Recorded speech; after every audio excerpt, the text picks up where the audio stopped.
déjà fou qu'on est. Je t'envoie en psychiatrie dès que j'instaure ma tyrannie. Bienvenue au paradis, je suis dans ma timalerie. Je m'en balais que je suis ravi au sommet de la pyramide. Comme c'est quoi, batterie, vie rapide. Timal. Original en son timal. Timal. Instinct animal en son cannibale. Timal. Original en son timal. Timal. Instinct animal en son cannibale. Quand je suis tellement fier, je brandis mon drapeau. Timal dans les verres, Timal sous la peau. On a l'impression de quelque chose qui servira peut-être pas dans l'immédiat, mais dans quelques années. Si je peux m'inscrire là-dedans aussi.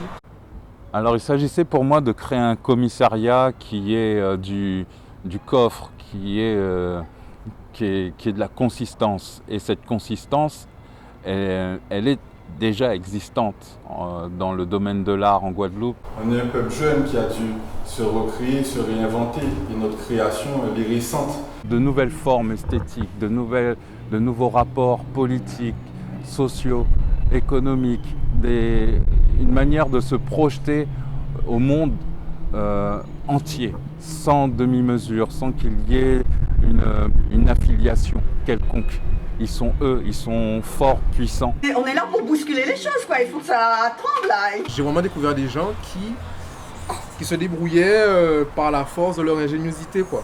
Tu vois, qui essayent de ne pas toujours être dans la prévision, mais dans une sorte de spontanéité continuelle et qui sont obligés de mettre en place des systèmes D pour y arriver, quoi. Et je trouve ça énorme. Je sais pas si on passe ça à une forme de résilience aussi, mais je trouve ça énorme. Ce sont des artistes qui vont se présenter sous différents médiums, aussi bien la vidéo que la sculpture, que l'installation, que la peinture, que la performance, que la photo. Tu vois, ce qui est bien avec le graffiti, et je fais souvent cette comparaison, c'est que le graffiti, quand tu fais de la merde, tu le fais dans la rue, quoi. Et tout le monde le voit. En apportant, on va dire, plutôt mon regard un petit peu littéraire aussi, c'est de raccorder donc la thématique, ce que moi ce que ça fait émerger en moi, finalement à ce que je vois. En fait, il y avait des gens qui rentraient pour visiter mon espace et pensaient qu'il n'y avait rien. Donc il y en a qui ressortaient carrément. Donc, parce que vraiment l'installation, c'était quelque chose de... C'est quelque chose... Enfin, non, c'était, parce que là c'est un petit peu plus... je pense que les gens sont un peu plus sensibles à l'installation. Mais les gens n'avaient pas l'habitude de ce médium en fait. Tu as du tressage de bambou, d'accord, un travail de 6 mois, bon travail manuel très long, hyper chronophage. Mais c'est quelque chose qui me plaît beaucoup, d'être dans une sorte de méditation avec la matière à chaque fois et de recomprendre, tu vois, alors qu'on est toujours dans une déconnexion en mode capitaliste, courir, nanana. Tu passes du temps, tu passes 6 mois avec une matière, qu'est-ce que ça veut dire, donc ça me plaît énormément. Et en même temps, installation vidéo, parce que ça m'intéressait beaucoup d'amener le langage et la poésie d'une autre manière que par la matière. Donc c'était vraiment les deux. J'essaye de ne pas rester bloqué dans une pratique qui m'empêcherait d'être libre. Tu as pris la crème de la crème du transgressif, donc tu l'auras. Désir cannibale, c'est l'envie de manger, de bouffer le monde. Ce désir de crachat en fait. Le désir, ouais. Le désir est déjà dans la création. Le désir, c'est déjà dans la création. Moi, je vois le désir comme plutôt la niaque. Le désir cannibale, c'est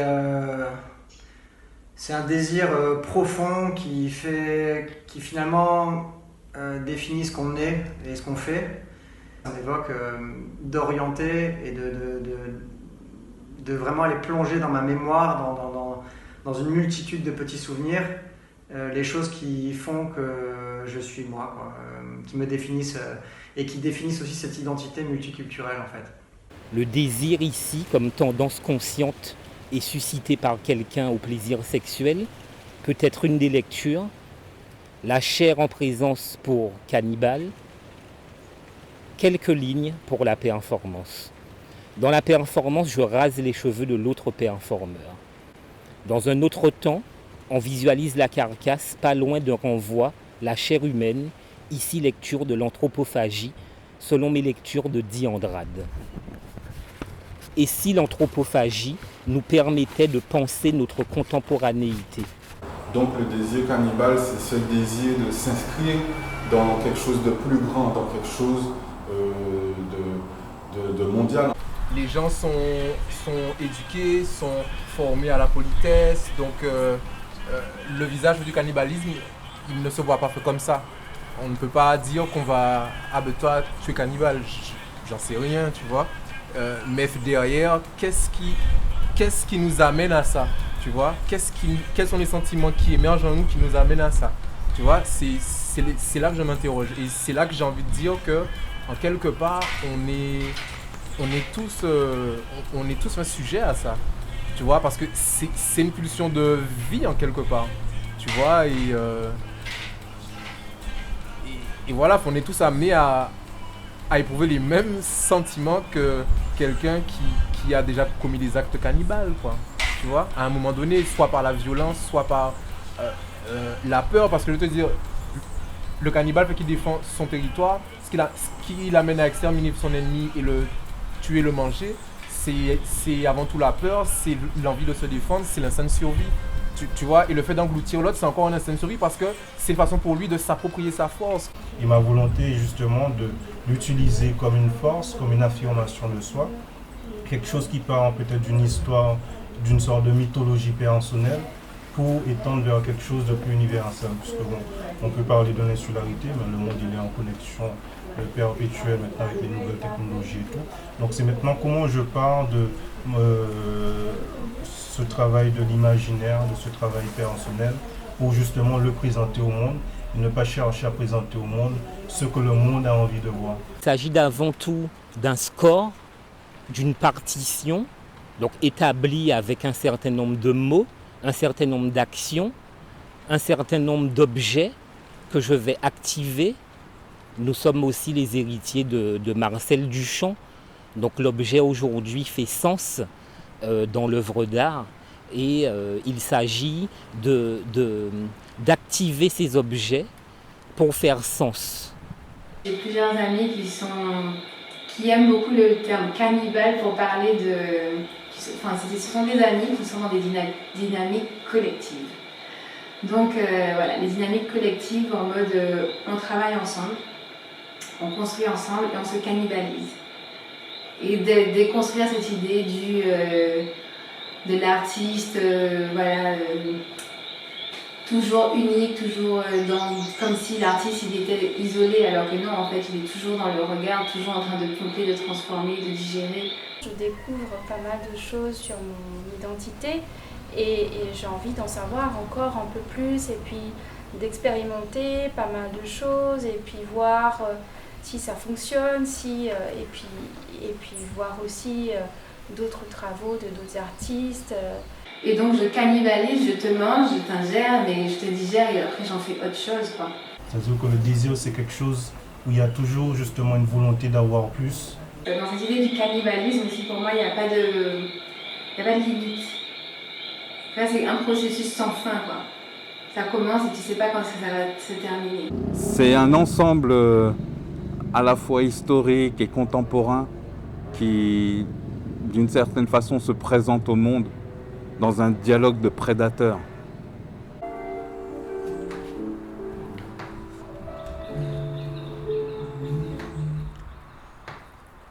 Quand j'étais étudiant, je me souviens d'une chose, fallait toujours être bien sapé. Et ça c'était la clause, on se devait s'asseoir quand on allait en soirée. Je me rappelle le nombre de plans que ça m'a évité de foirer. C'était juste de l'apparence, même si on ruinait les parents. Il me fallait toujours au moins 4 paires de baskets par an. Et quand j'y repense, j'avoue je me pète des barres. Je voulais être numéro 1, je ne voulais pas qu'il y ait des barres. C'était la loi d'un game qu'au fond je ne maîtrisais pas. Je partais dans tous les sens, je m'essayais à toutes les sauces. J'étais un peu esclave de la course à la différence. Je pense qu'on craignait tous de finir dans l'indifférence. On a grandi avec tout ça, on s'est construit un peu comme ça, avec des craintes inutiles, avec l'envie de plaisir, avec des rêves un peu débiles. Oubliant ce qu'on est soi, on s'épuisait dans les détails. L'envie de plaire aux normes, l'envie de plaire et l'envie d'être aimé. Mais que dois-je faire donc pour être un être aimé? L'envie de plaire et l'envie d'être aimé. Ma vie sur terre serait-elle juste écrémée? L'envie de plaire et l'envie d'être aimé. Mais que dois-je faire donc pour être un être aimé? L'envie de plaire et l'envie d'être aimé. Ma vie sur terre serait-elle juste écrémée? Par la grâce de Dieu, j'ai pu grandir loin de la maladie. Et malgré tout, la société, c'est clair qu'elle est malade. On nous fait croire que les choses éphémères sont paradis. La tentation est grande de se lancer dans des grandes parades. On nous vend un élixir de beauté au prix de nos vies. Prisonniers de nos égos, de ses caprices, de ses envies. Le regard d'autrui comme baromètre de notre propre estime. On vit toujours avec ce vide en nous, car on procrastine. La pression sociale fait qu'on s'enferme sur nous. Et on vit dans l'impression que c'est l'enfer en nous. Ce n'est pas facile de vivre sans s'occuper de la vie des gens. On aime bien s'y fondre, on n'aime pas être trop dérangeant. Après tout, tu sais, c'est bien de ne pas prendre de risques, de rester dans son coin et de bouder comme Obélix. Le temps m'a appris à vivre libre du camp, dira-t-on. Je remercie la grande épreuve, je la remercie de ses coups de bâton. Je suis un battant, combattant. Check it. L'envie de plaire et l'envie d'être aimé. Mais que dois-je faire donc pour être un être aimé? L'envie de plaire et l'envie d'être aimé. Ma vie sur terre serait-elle juste écrémée? L'envie de plaire et l'envie d'être aimé. Mais que dois-je faire donc pour être un être aimé? L'envie de plaire et l'envie d'être aimé. Ma vie sur terre serait-elle juste écrémée? Tout processus de création amène à un message. Oui, alors le message, c'est le sentiment. Le message, c'est l'émotion. À travers des figures hybrides, en fait, des personnages hybrides, je questionne la nature humaine sous ses diverses formes d'animalité, d'animosité, d'inhumanité. On passe du mur, on va sur la toile, on retraite d'un sujet, mais de manière un peu différente. On apporte quelque chose de plus, on s'exprime plus, on va plus loin. Non, franchement. Et puis on parle de quelque chose de vrai, et puis d'aujourd'hui, d'actualité. On ne traite pas de quelque chose qui nous plaît ou parce qu'on veut traiter d'un sujet un peu large et on décide de choisir cette représentation ou celle-ci. Là, tout le monde comprend. Tout le monde, ça va toucher quelqu'un directement. On s'en fout de comment ça touche, mais ça va toucher directement.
En fait, quand j'ai faisais ça, c'est mon délire. Personne dans mon âge, voilà. Je lui tirais dessus en fait. Donc c'est plus comme ça que j'ai travaillé. Là, je vais balancer un truc au visage. Là, j'étais plus sur. Tu vois. Mais ouais. Mon arme, c'est de la sur peinture. Ouais, c'est le gars. On y va. Des gens qui rentrent dans l'espace et qui voient absolument rien, qui ressentent en plus de 2 secondes. Mais des gens qui passent des heures, quoi. Et qui sont là et qui me voient. Enfin, tu vois, et c'est la même install, c'est juste quelle disposition j'ai ou pas. Parce que l'installation aussi, enfin, c'est un cheminement, c'est un parcours, il faut avoir des éléments de réflexion, tout ça, pour pouvoir comprendre et réfléchir sur ce que l'artiste propose. Mais c'est vraiment très très important pour moi aussi d'être dans ce rapport d'une énergie qui change constamment. C'est-à-dire que les installations que j'ai faites, j'en ai jamais refaites une, quoi. À chaque fois, c'est quelque chose d'éphémère. Et pour moi, c'est assez important. La Guadeloupe est jeune dans son éthique et dans son entité. Elle résulte d'une histoire qui a 400 ans. C'est une histoire difficile, c'est une histoire violente. Et de cette histoire sombre et chaotique, l'enjeu pour les artistes aujourd'hui est de trouver le moyen de la sublimer, le moyen de la rendre magnifique et le moyen d'exister aussi, au-delà de cette histoire. Dans la Caraïbe, on a un imaginaire fort, en fait, justement, qui ramène aux croyances, à la religion, à l'imaginaire, au mythe aussi. On ne savait pas vraiment d'où on venait. Et on n'avait pas cette sensibilisation à notre identité. On tend de plus en plus vers quelque chose qui s'affirme en Guadeloupe. Ben moi, je me définis comme une descendante de travailleurs engagés indiens. Et voilà, et puis et aussi empreinte de la culture caribéenne. Enfin, je suis avant tout guadeloupéenne, caribéenne. Je pense qu'on est avant tout un comme d'autres peuples sont un, quoi. Tu vois, et c'est ce qui nous caractérise, c'est notre unicité, c'est notre... voilà, mais on n'est pas différents. Donc après, je dirais qu'effectivement, on pourrait faire des rapprochements avec l'histoire, dire qu'on a toujours été dans une forme de résistance, de combat pour essayer d'obtenir une liberté, etc. Donc peut-être effectivement que ça peut se retrouver dans différents domaines, que ce soit la musique, la photo, etc. Mais je pense au fond, dans l'absolu, que c'est le propre de beaucoup d'artistes, que ce soit ici, ou à New York, ou à Paris, dans les grandes villes. Ils sont dans cette forme de survival, quoi, tu vois. Et je pense que c'est ce qui fait la force aussi de l'artiste. C'est ce qui accroît sa sensibilité, c'est ce qui accroît son regard. Pendant des années, je ne savais pas ce que je peignais, je ne savais pas pourquoi j'avais des immeubles qui apparaissaient dans mes tableaux. C'est vrai qu'on a l'influence en fait de l'endroit où on vient, en fait. On a l'influence de notre culture, etc. Mais dans notre travail, on doit toujours avoir un questionnement qui fait écho au monde. J'avais un petit peu ce besoin de fusionner le monde dans lequel je vivais avec le monde dans lequel j'avais vécu avant. Est-ce que l'urbanité dans la Caraïbe est la même chose à New York qu'à Paris et tout? Je crois pas, quoi, tu vois. Donc du coup, j'attaque, tu vois, le côté cannibale, j'attaque, mais avec une sorte de niaque où je me dis, le but c'est pas de faire comme les autres, je veux m'imposer, quoi, tu vois. Et tu n'as pas besoin de venir dans mon atelier pour me découvrir ou savoir ce que je fais. Et aussi étrange que tu vas trouver ce que je vais faire, eh ben, ça va rester dans ta tête, ça va te marquer. Tu vas rentrer, tu vas te poser des questions. Et puis petit à petit, tu vas suivre un trajet. Et puis tu vas finir par t'approprier le truc. Plus interroger notre humanité à nous. J'ai surtout essayé de nous questionner à chaque fois. Et d'éveiller des pulsions qui, pour moi, ont été à l'origine aussi des élans cannibalistes, quoi. Et je trouve que ces décalages emmènent une émotion, et c'est cette émotion-là qui m'intéresse.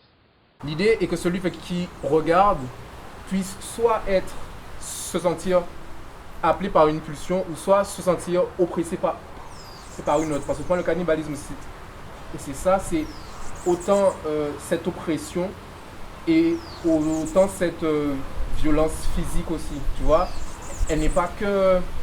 Il ne s'agit pas que de relations directes, il s'agit aussi de ressenti, de feeling en fait, une teinte en fait, une teinte de ce qu'est cette violence sauvage. La singularité par moment est souvent étrange pour l'autre. C'est-à-dire qu'en fait on est dans une société où les gens sont dans une forme de conformisme, il faut plaire, il faut faire comme, il faut ressembler à... Et à partir du moment où tu fais pas, après je joue de ça aussi, c'est-à-dire qu'il y a des codes que j'utilise, que je détourne, sont des métaphores plastiques. Et puis le côté étrange, c'est justement le côté interpellé, voire par moments dérangé, mettre mal à l'aise. Moi, ce sont des émotions qui m'intéressent aussi, puisque quelque part, la vie est étrange. Et on ne peut pas le nier. Je reconnais justement que je suis là et que je me pose sans cesse des questions. Et l'idée, c'est de poser les mêmes questions aux autres. Par moment, de leur donner des pistes qui pourraient s'identifier à des réponses. En vérité, ce sont des questions qu'eux, ils vont finir par se poser. Et puis, on va se retrouver, on va se rassembler autour de ces questions-là.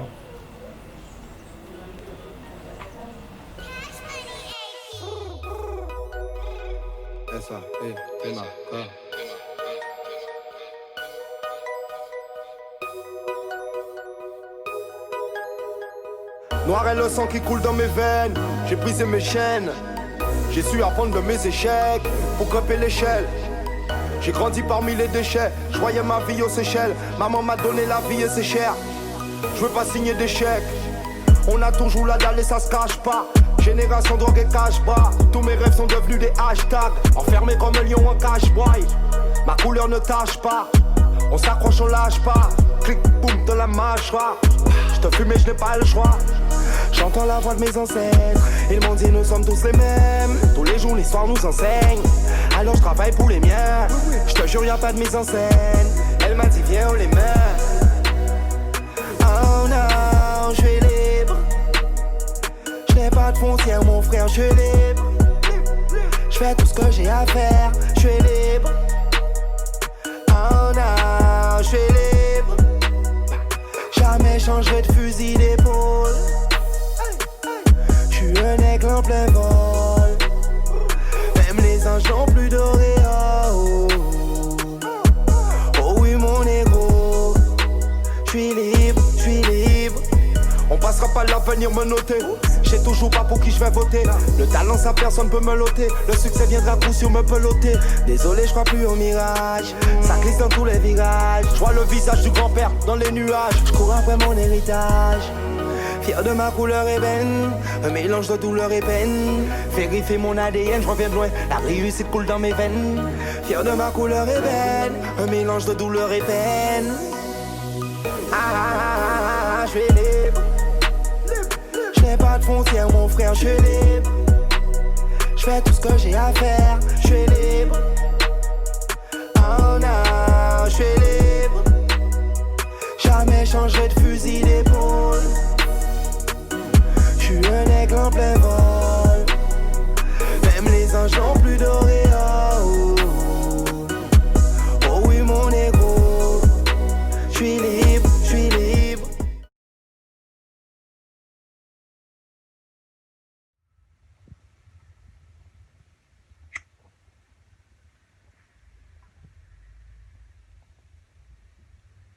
Désir cannibale.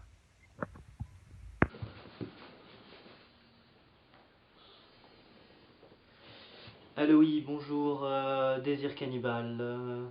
Désir cannibale. Désir cannibale. Désir Cannibale. Désir cannibale. Désir cannibale.